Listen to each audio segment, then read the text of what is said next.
இப்போ இந்த காலை வேளையில மீண்டும் ஆண்டவர் நம்மோடு கூட இடைப்படுவாராக. நாம இயேசு கிறிஸ்து நேற்றும் இன்றும் என்றும் மாறாதவராய் இருக்கிறார்.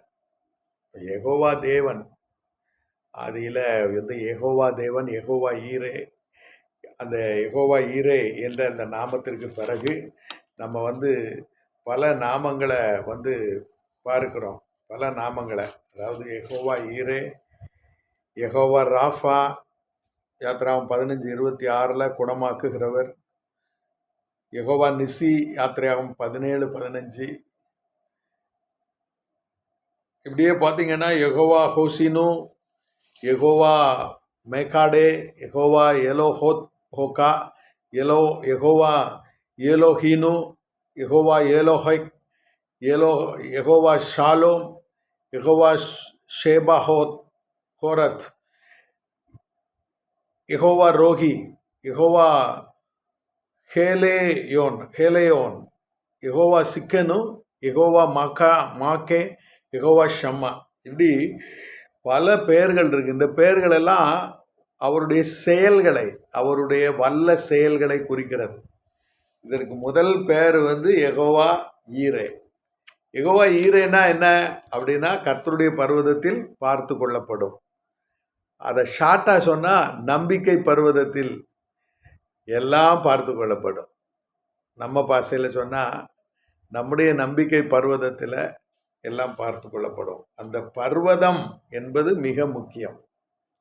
நம்முடைய விசுவாச வாழ்க்கையில பர்வதம் என்பது மிக முக்கியம். இது நம்பிக்கை பர்வதம். இதை வைத்து நம்ம ஆபிரகாமினுடைய வாழ்க்கையில கர்த்தர் எப்படி அவரை விசுவாசிகளின் தகப்பனாக உருவாக்கினார் என்பதை நம்ம பார்க்கிறோம். அவர் தான் உருவாக்குறார்.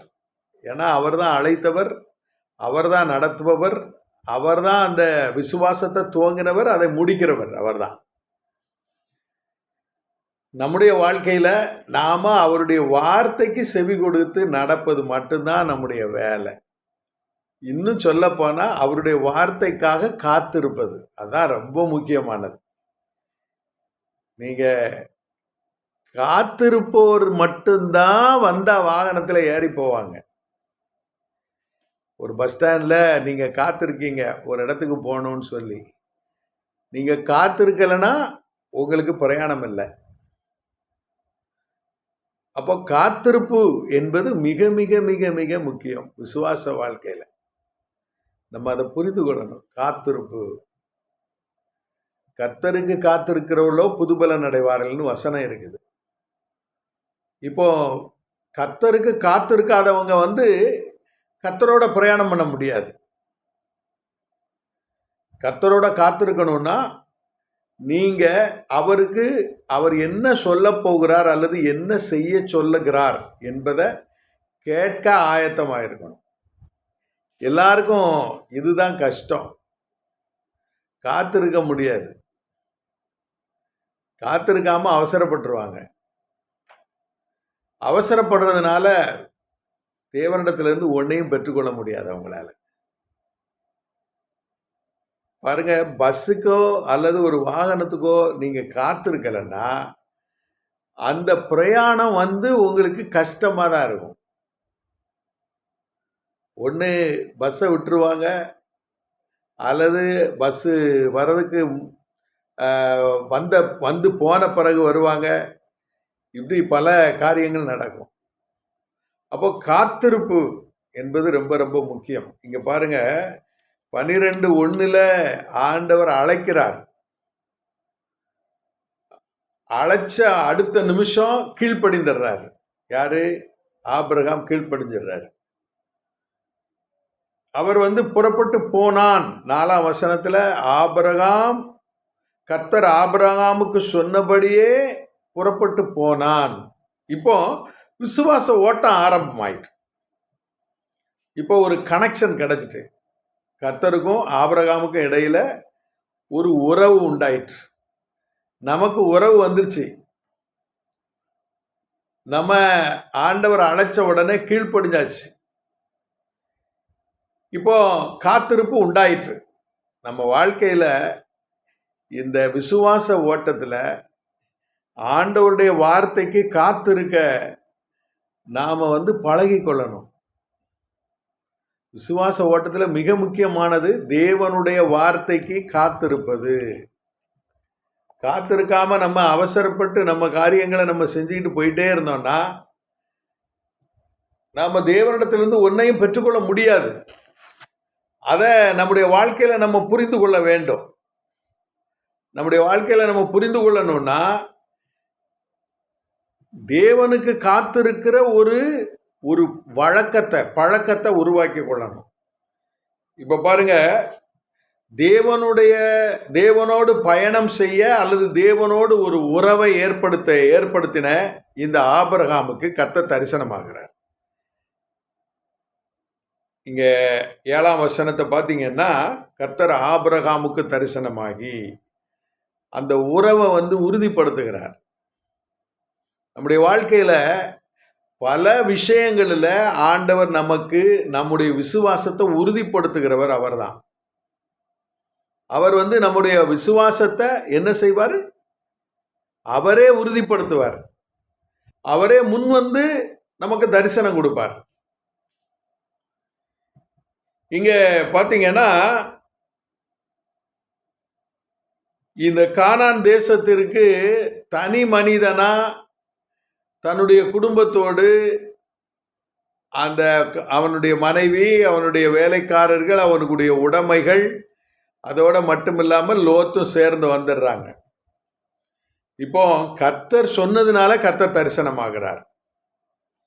இப்போ நம்ம ஒரு காரியத்தை ஆண்டவர் சொல்லாம நம்ம செஞ்சோம்னா அதுல தரிசனம் இருக்காது. தரிசனம் என்றால் என்ன? தேவனுடைய உறவு. அந்த உறவுல ஒரு இலக்கு இருக்கும், ஒரு நோக்கம் இருக்கும். கர்த்தர் நமக்கு ஒரு தரிசனம் கொடுத்தாருன்னா, இப்போ பாருங்க, தரிசனம் என்பது என்ன அப்படின்னா, தேவன் நமக்கு நம்மிடத்துல செய்யும்படி சொல்லுகின்ற ஒரு பணி. ஆபிரகாமுக்கு செய்யும்படி சொன்ன பணி என்ன? நான் காண்பிக்கும் தேசத்திற்கு நீ போ. அந்த காண்பிக்கும் தேசம் என்பது கானான்னு அவர் சொல்லல. எபிரேயர்ல அது இருக்குது. தான் போகிற தேசம் இன்னதென்று அறியாமல் புறப்பட்டு போனார். அப்படின்னா என்ன? ஆண்டவருடைய வார்த்தைக்கு கீழ்ப்படிந்து அவரோடு ஒரு உறவை ஏற்படுத்தி கொண்ட ஆபிரகாமுக்கு இப்ப பாத்தீங்கன்னா அவருடைய மனதுல எல்லாம் பார்த்து கொள்வார்னு அன்னைக்கே அவருக்கு வந்துருச்சு. என்று தேவனுடைய கரத்தை பிடிச்சு நடக்க ஆரம்பித்தாரோ அன்றே அவர் கேள்வி கேட்கல. நான் எங்க போகணும், எதுக்கு போகணும், ஏன் போகணும், இந்த மாதிரி கேள்வியெல்லாம் ஒண்ணுமே இல்லை. அவர் சொன்னாரு, நான் போறேன். அவர் செய்ய சொல்லுகிற வேலையை நான் புறப்பட்டு போறேன், அவ்வளவுதான். அப்போ இந்த தரிசனத்துல இப்ப பாருங்க, கர்த்தர் தரிசனத்தை திரும்ப திரும்ப கொடுக்கிறார். நீ போ, நான் கூட இருப்பேன். நீ போ, நான் உன்னை நடத்துவேன். நீ போ, உனக்கு உண்டான எல்லாத்தையும் நான் அந்தந்த வேலையில கொடுப்பேன். எதை பற்றியும் கவலைப்படலை. சீசரில் பார்த்து ஆண்டவர் சொன்னாரு, நீங்க புறப்பட்டு போங்க, கையில காசு வச்சுக்கிட்டு நீங்க புறப்பட்டு போக வேண்டாம். உங்களுக்குரிய தேவையை நான் என்ன செய்வேன்? பூர்த்தி செய்வேன். உங்களுக்கான தேவையை நான் கட்டாயம் பூர்த்தி செய்வேன் அப்படின்னு ஆண்டவர் சொன்னார். இப்போ ஆபிரகாமோட பேசுறார், தரிசனமாகி அவரு கூடுதலா சொல்றாரு. இப்ப என்ன சொல்றாரு? இந்த தேசத்தை கொடுப்பேன் என்றார். இந்த தேசத்தை, அதாவது அவன் கால் மிதித்த தேசத்தை கர்த்தர் கொடுப்பார். கர்த்தர் உங்களுக்கு ஒரு வாக்கு கொடுத்துட்டாருன்னா அந்த வாக்கை அவர் நிறைவேற்றுவார். அவர் நிறைவேற்ற கூட இருப்பார். அதான் அதுல உள்ள முக்கியமான ஒரு ஒரு ஒரு சந்தோஷமான செய்தி. வாக்கு கொடுத்தவர் உங்களை தனியா அனுப்ப மாட்டார். வாக்கு கொடுத்தவர் எனக்கு வேலை இருக்குன்னு போக மாட்டார். வாக்கு கொடுத்தவர் உங்க கூட இருப்பார். அவர் சொல்றாரு, இந்த பூமிய இந்த தேசத்தை உனக்கு நான் கொடுப்பேன், உன் சந்ததிக்கு கொடுப்பேன். சந்ததி இனி வருகிறதா இருக்கு. இப்ப அவருக்கு பிள்ளை இல்ல. உடனே தேசத்தை செப்பு பட்டயம் போட்டு ஆண்டவர் எழுதி கொடுக்கல. கர்த்தர் பேசுறாரு. என்ன பேசுறாரு? இந்த தேசத்தை நான் உனக்கு கொடுப்பேன், அவ்வளவுதான். சொல்ற வார்த்தைய நம்ம நம்பணும். அதுதான் நம்பிக்கை பர்வதம். நம்பிக்கை பர்வதத்துல நம்ம வாழ வேண்டிய ஒரு நிலை இருக்கு. என்ன தெரியுமா? கர்த்தர் நமக்கு சொன்னதை செய்வார், செய்யாம விட மாட்டார். கொடுப்பேன்னா கொடுப்பார். இந்த வார்த்தையை கேட்ட உடனே ஆபிரகாமுக்கு சந்தோஷம் வந்துட்டு. அது வரைக்கும் அவன் கர்த்தரை தொழுது கொள்ளல. உடனே என்ன செஞ்சிட்டான்? பலிபீடம் கட்டி தொழுதுட்டான். அதே வசனத்துல பாருங்க, அப்பொழுது அவன் தனக்கு தரிசனமான கர்த்தருக்கு அங்கே ஒரு பலிபீடத்தை கட்டினான். பின்பு அவன் அவ்விடம் விட்டு பெயர்ந்து பெத்தேலுக்கு கிழக்கே இருக்கும் மலைக்கு போய், பெத்தேலுக்கும் தனக்கு மேற்காகவும் ஆயி கிழக்காகவும் இருக்க கூடாரம் போட்டு அங்கே கர்த்தருக்கு ஒரு பலிபீடத்தை கட்டி கர்த்தருடைய நாமத்தை தொழுது கொண்டான். இப்ப பாருங்க, கர்த்தர் சொன்னார் இந்த தேசத்தை தருவேன்னு. ஒவ்வொன்றா தான் சொல்லுவார். ஒரு ஸ்டெப் தான் ஆண்டவர் காட்டுவார் விசுவாச வாழ்க்கையில. நம்ம இன்னைக்கு கற்றுக்கொள்ளுகிற பாடம் என்ன தெரியுமா? நாம கர்த்தருடைய, அதாவது நம்பிக்கை பர்வதத்துல வாழ கற்றுக்கொள்ளணும். இந்த உலகத்துல இல்லை, நம்பிக்கை பர்வதம். நம்முடைய வாழ்க்கையில நம்பிக்கைன்னு நம்பிக்கை பர்வதம்னு ஒன்று இருக்கு. அதை ஆண்டவர் வச்சிருக்கிறார். அது வேறு பிரிக்கப்பட்ட ஒரு வாழ்க்கை, அது காத்திருக்கிற ஒரு வாழ்க்கை, தேவ சத்தம் கேட்கிற ஒரு வாழ்க்கை. அதிகாலையில பாருங்களேன், நான் கொஞ்சம் அசந்து தூங்கிட்டேன். 4 மணிக்கு எழுப்ப முடியல. நான் மிட் நைட்ல கொஞ்சம் நேரம் ஜெபம் பண்ணிட்டு இருந்தேன், எழும்ப முடியல. அந்த ஒரு 2 மணிலேருந்து எவ்வளோ நேரம் ஜெபித்தேன்னு எனக்கு தெரியல. ஜெபம் பண்ணிட்டு அப்படியே தூங்கிட்டேன். காலையில் எழும்பும்போது, ஆண்டவரே உம்முடைய வார்த்தை வேணுமே. ஆண்டவர் ஏராளமாக வச்சிருக்கிறார். அவர் சிந்தையில் கொடுக்குறாரு. நம்பிக்கை பர்வதம். யெகோவா ஈரே என்றால் எல்லாம் பார்த்து கொள்வார். அவருடைய பர்வதத்தில் எல்லாம் பார்த்து கொள்வார். அதான் விஷயம். நம்பிக்கை பர்வதத்தில் பார்த்து கொள்வார். இப்ப நம்பிக்கை பர்வதங்கிறது இந்த உலக வாழ்க்கை இல்லை. இதுக்கு மேல ஒரு பறந்து செல்லுகிற ஒரு வாழ்க்கை. எப்படி ஒரு ஃப்ளைட்டு தரையில ஓடி ஆகாயத்துல பறக்குதோ, அதே மாதிரி நம்ம தரையில ஓடி தேவனோடு, தேவனுடைய பர்வதத்துல வாழுகிற ஒரு அனுபவம். இது ஆவிக்குரிய மனுஷனுக்கு தான் இது புரியும். அவனை நிதானிக்கவே முடியாது. அவனை பற்றி வேதம் என்ன சொல்லுகிறது? அவன் காற்றை போல் இருக்கிறான் என்று வேதம் சொல்லுகிறது. நீங்க யோவான் 1ஆம் அதிகாரத்துல நமக்கு அந்த காரியத்தை அவர் சொல்றாரு பாருங்க. 12 அப்படி சொல்றாரு, அவருடைய நாமத்தின் மேல் விசுவாசம் உள்ளவர் அவர் ஏற்றுக்கொண்டவர்கள் எத்தனை பேர்களோ அத்தனை பேர்களும் தேவனுடைய பிள்ளைகளாகும்படி அவர்களுக்கு அதிகாரம் கொடுக்கிறார். நம்ம தேவனுடைய பிள்ளை. அதுதான் நம்ம ஆபிரகாமுக்கு கர்த்தர் சொன்னார். கர்த்தர் சொன்ன வார்த்தைக்கு கீழ்ப்படிந்த உடனே அவன் பிள்ளையா மாறிட்டான். இப்ப தேவனோடு ஒரு உறவு, இரத்த சம்பந்தமான உறவு வந்துருச்சு. இப்ப கர்த்தர் பார்த்து கொள்ளுவார்னு அவரு தன்னுடைய வாழ்க்கை ஆண்டவர் கையில கொடுத்துட்டாரு. அதை பத்தி எப்படி சொல்லுதுன்னா, அவர்கள் இரத்தத்தினாலாவது மாமிச சித்தத்தினாலாவது புருஷனுடைய சித்தத்தினாலாவது பிறவாமல் தேவனாலே பிறந்தவர்கள். இப்போ இவர்கள் எப்படி இருப்பாங்க அப்படின்னா, இவங்க பார்த்தீங்கன்னா காற்றை போல இருப்பாங்க.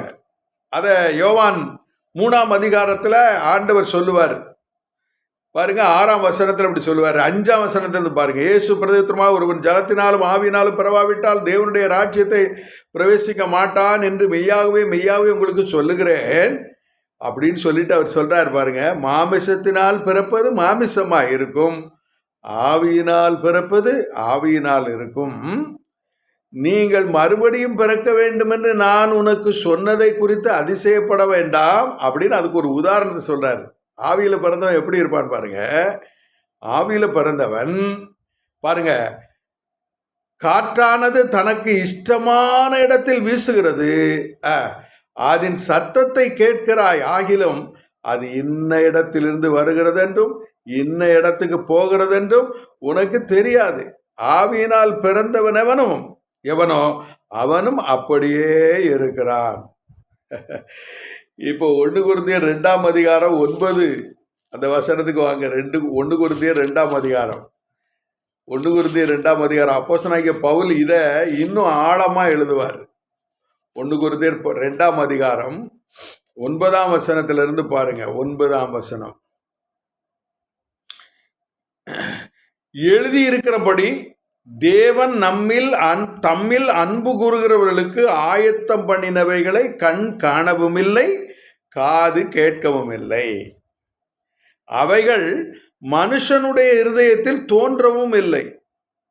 நமக்கோ தேவன் அவைகளை தமது ஆவியினால் வெளிப்படுத்துகிறார். இப்ப பாருங்க, ஆண்டவர் இந்த நம்பிக்கை பர்வதத்தில் எப்படி வெளிப்படுத்துறாரு? ஆவியினால் வெளிப்படுத்துகிறார். மாமிசத்தில் வெளிப்படாது. மாமிசத்தில் வெளிப்படுகிற காரியம் அல்ல இது. இது ஆவியில வெளிப்படுகிற காரியம். அது எப்படி இருக்கு பாருங்க. அந்த ஆவியானவர் எல்லாவற்றையும் தேவனுடைய ஆழங்களையும் ஆராய்ந்திருக்கிறார். நாங்களோ உலகத்தின் ஆவியை பெறாமல், இப்ப நமக்கு ஆண்டவர் கொடுத்திருக்கிற காரியம் என்னன்னு பாருங்க. நமக்கு உலகத்தின் ஆவி கிடையாது. இந்த உலகத்துல பெரிய சாம்ராஜ்யம் கட்டுவோன்னு நம்ம எதிர்பார்க்க கூடாது. நமக்கோ உலகத்தின் ஆவியை பெறாமல் தேவனால் எங்களுக்கு அருளப்பட்டவைகளை அறியும்படிக்கு, தேவனால் நமக்கு அருளப்பட்டவைகளை அறியும்படிக்கு ஆபிரகாமுக்கு இந்த அனுபவத்தை ஆண்டவர் கொடுத்தாரு. யாரெல்லாம் தேவனோட பிரயாணம் பண்ணுகிறோமோ அவர்களுக்கு இந்த அனுபவம் இன்றைக்கு கிடைக்கும், 100% கிடைக்கும். அதுதான் யெகோவா ஈரே. அதுதான் நம்பிக்கை பர்வதத்தில் பார்த்து கொள்ளப்படும். நீங்களும் நானும் தேவனோடு வாழுகிற ஒரு அனுபவத்தை நம்ம வாழ்க்கையில பெற்றுக்கொள்ளணும். அல்லேலூயா. தேவனோடு நடக்கிற ஒரு அனுபவம், தேவனோடு வாழுகிற ஒரு அனுபவம். நான் ஒரு ஆசிரியனா இருந்துகிட்டே தான் இருப்பேன். என் கூட பலர் ஆசிரியர்களா வேலை செய்வாங்க. ஆனா என்னுடைய வாழ்க்கை அவங்க நிதானிக்க முடியாது. ஏன்னா நான் தேவனோடு வாழுகிறேன். என்னுடைய பேச்சு, என்னுடைய நடக்க, என்னுடைய செயல் மற்றவர்களால நிதானிக்கவே முடியாது. உங்களுக்கு மட்டும் எப்படி இப்படி நடக்குன்னு கேட்பாங்க. அவங்களுக்கு அதிசயமா இருக்கும். ஏன்னா நாம தேவனோடு நடக்க பழகிட்டோம். நாம நம்பிக்கை பர்வதத்தில் இருக்கிறோம். நாம மனுஷிகத்துல நடக்கல, ஆவியில நடக்க பழகிட்டோம். அதைத்தான் அவர் சொல்றாரு. ஆவிக்குரியவைகளை ஆவிக்குரியவர்களோடு சம்பந்தப்படுத்தி காண்பிக்கிறோம். பிரியமான தேவனுடைய பிள்ளைகளே, நம்முடைய வாழ்க்கையில நம்பிக்கை பர்வதத்தில் வாழ்வோர் மட்டுமே தேவனிடத்தில் இருந்து ஒன்றை பெற்றுக்கொள்ள முடியும். இந்த 14 வருடம் பெரும்பாடுள்ள 12 வருடம் பெரும்பாடுள்ள ஸ்திரீ நம்பிக்கை பர்வதத்தில் வாழ்ந்தாள். அந்த நிமிடத்துல அவன் ஜெயத்தை பெற்றுக்கிட்டான்.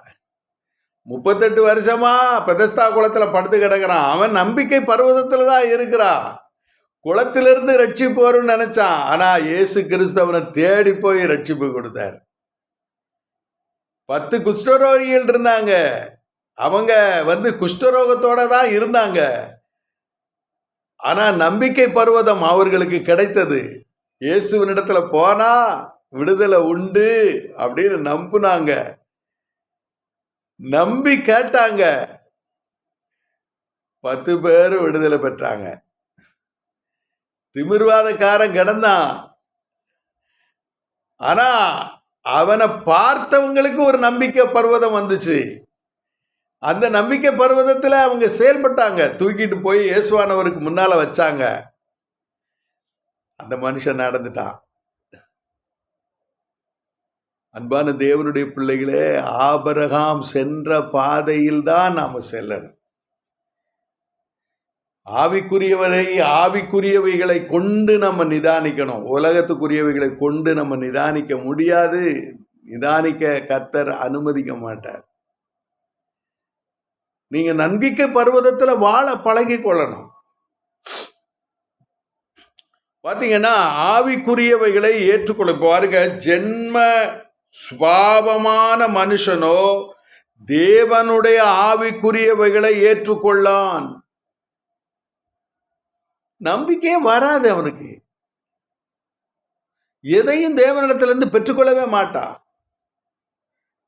சொல்றது என்னன்னா, நீங்க தேவனிடத்திலிருந்து ஒன்றை கேட்டு பெற்றுக்கொள்ளுங்க, ஜெபத்துல வைத்து பெற்றுக்கொள்ளுங்க. அதற்கு பிறகுதான் நீங்க விசுவாசத்துல எப்படி பெற்றுக்கொள்ளணும்னு உங்களுக்கு கிடைக்கும், அந்த அனுபவம் கிடைக்கும். அதுதான் நம்பிக்கை பர்வதம். நம்ம கூட 1000-10,000 பேர் ஓடி வருவாங்க, எல்லாருக்கும் அந்த நம்பிக்கை பர்வதத்தை பற்றிய அந்த அனுபவம் இருக்காது. ஆனா எல்லாருக்கும் அவர் கொடுக்க விரும்புகிறார். ஆபிரகாமை பின்பற்றின லோத்துக்கு ஆண்டவர் கொடுக்க விரும்பினார். ஆனா லோத்து கண்களின் மூலமா பார்த்த செழிப்பான பகுதியை அவன் தேர்ந்தெடுத்து போயிட்டான். தெரிந்தெடுப்பு எப்படி இருந்தது? கண்ணுல ஏறிட்டு பார்க்கிறான், எங்க சோவாரின் பகுதி செழிப்பா இருக்குது, சரி நான் இந்த பக்கத்துக்கு போயிடுறேன்னு போயிட்டான். அப்ப அவன் எங்க இல்லை? நம்பிக்கை பர்வதத்துல இல்ல. லோத்தினுடைய வாழ்க்கை எப்படி போயிட்டு? அது உலகத்தோடு உலகமா, மண்ணோடு மண்ணா போயிட்டு. ஆனா ஆபிரகாமினுடைய வாழ்க்கை அப்படி இல்லை. அது நம்பிக்கை பர்வதத்துல போயிடுச்சு. அது இன்றைக்கும் விசுவாசிகளுக்கு பாட புத்தகமா மாறிட்டு. பாட புத்தகம். நீங்க விசுவாசத்தை பற்றி படிக்கணும்னா ஆபிரகாமினுடைய வாழ்க்கையை போய் பார்த்தா தான் விசுவாசத்தை படிக்க முடியும். நம்பிக்கை பர்வதத்துக்கு ஆபிரகாமை பற்றி படிக்கணும். இந்த ஆபிரகாமினுடைய வாழ்க்கையில பார்த்தீங்கன்னா 75 வயதுக்கு பிறகு அவர் நம்பிக்கை பர்வதத்திலேயே வாழ்ந்தார். சாராள் அப்படி வாழ்ந்தாளா? சாராள் இணையாக நடந்தாள், சற்று பின்னாலே தள்ளி வந்தாள். ஆனால் ஆபிரகாமினுடைய அந்த நம்பிக்கை தேவன் மேல கொண்ட நம்பிக்கை. அவர் அனுபவித்து, அதாவது தரிசித்து தேவனை தரிசித்து தன்னுடைய வாழ்க்கையை நடத்தினார்.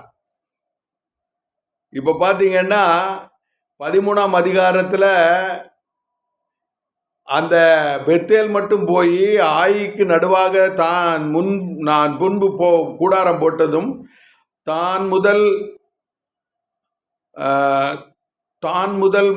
முதல் ஒரு பலிபிடத்தை உண்டாக்கினதுமான ஸ்தலம் மட்டும் போய் அங்கே ஆபிரகாம் கர்த்தருடைய நாமத்தை தொழுது கொண்டான்.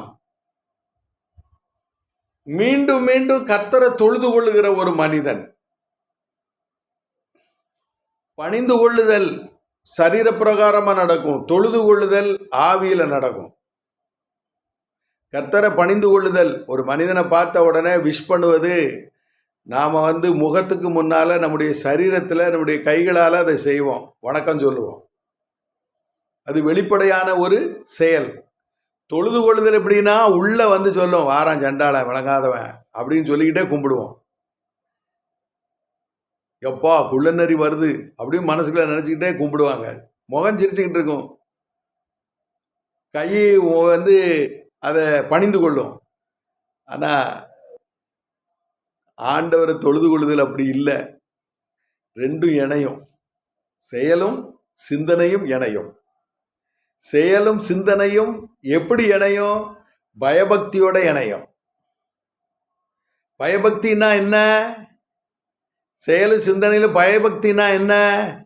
அன்பான தேவனுடைய பிள்ளைகளே, அந்த பயபக்தி என்பது தான் உறவு, அந்த நன்றி அறிதல்.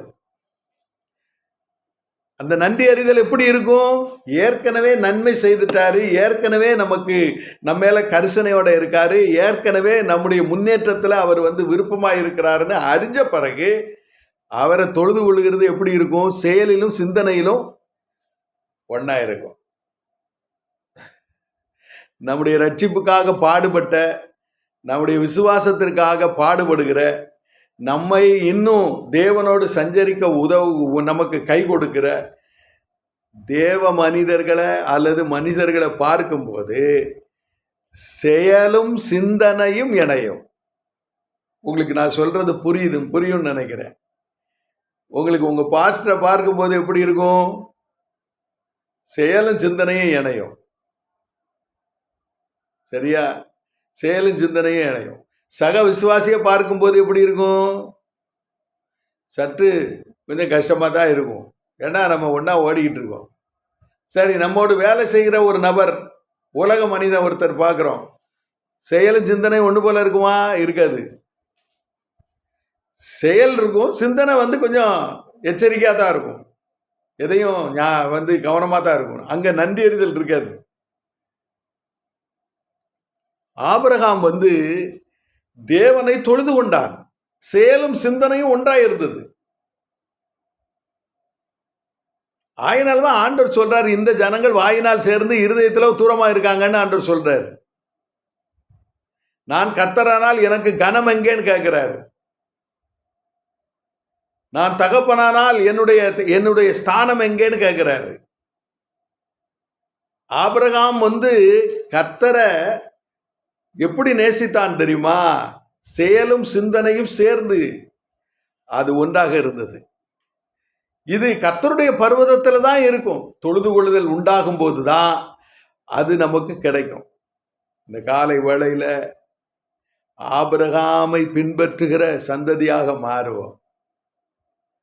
கர்த்தர் தரிசனம் தந்து அதை செய்ய சொன்னா மனப்பூர்வமா செய்வோம். தேவனோட கூட நடக்க பழகி கொள்ளுவோம்.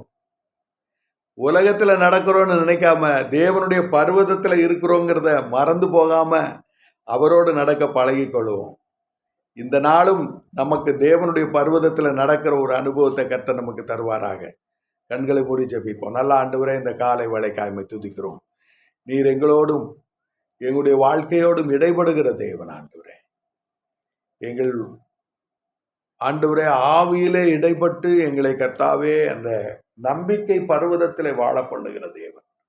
ஆபிரகாமுக்கு கற்றுக் கொடுத்தவைகளெல்லாம் எங்களுக்கும் நீர் கற்றுக் கொடுக்கிறீர். அவைகளை நாங்கள் பெற்றுக்கொண்டு வாழ எங்களுக்கு கிருபை தாரும்.